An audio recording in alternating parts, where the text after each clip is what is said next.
Chapter 3. Edward Ashford had scarcely returned to the de Clare estate before the encounter in the village replayed in his mind. Every glance, every word exchanged with Brigid lingered, as though etched into the fabric of his thoughts.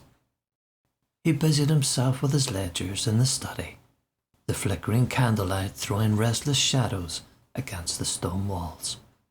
Sir Robert de Clare's stern voice interrupted his reverie. Mr. Ashford. Sir Robert barked, his presence filling the room like a storm cloud. You seem distracted. Edward straightened at once.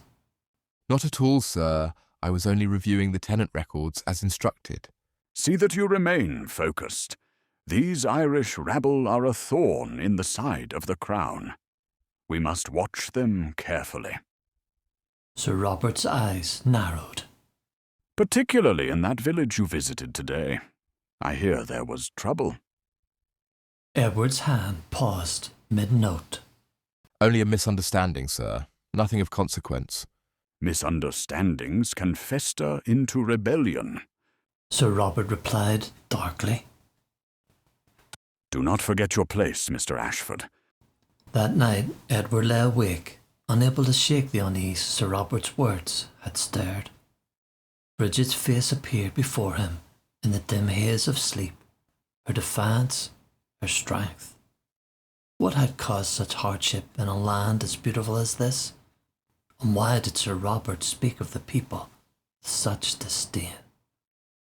The next morning, Edward ventured out again under the guise of further errands.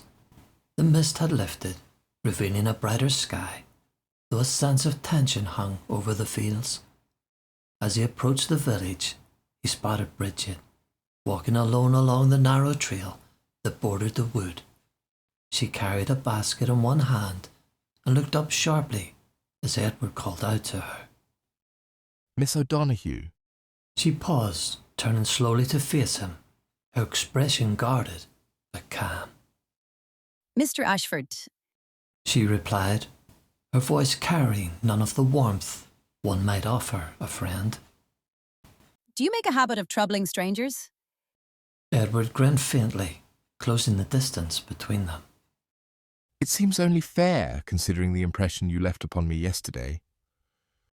Brigid arched an eyebrow. An impression? I was simply minding my business. And standing your ground, which is no small feat. Edward's tone softened. It is rare to see such spirit. Her glaze flickered with something, curiosity perhaps, and for the first time the edges of her lips turned upward in the hint of a smile. You speak as though I were some grand mystery, Mr. Ashford. Perhaps you are. He admitted. Though I know little about you. Brigid looked away, her fingers tightening around the handle of the basket. And perhaps it is best kept that way. Edward studied her carefully. You don't trust me. I do not trust your kind. Brigid replied evenly, meeting his gaze without hesitation. Englishmen come to this land to take, not to understand. The accusation stung, though Edward knew it was not unjust.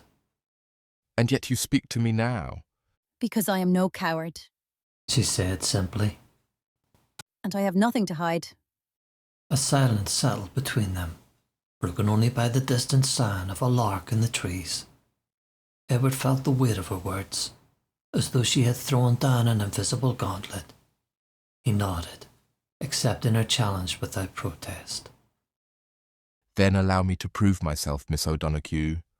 He said at last. I may be an Englishman, but I would not dishonour your trust. Brigid studied him for a long moment before turning away. Prove yourself or not, Mr. Ashford, you will still find yourself a stranger in this place. She continued walking, her steps deliberate, leaving Edward standing on the path, his thoughts a swirl of intrigue and frustration. For all her resistance, Edward could not deny the pull that had drawn him to Brigid, and deep within, a quiet voice warned him he was treading dangerous ground.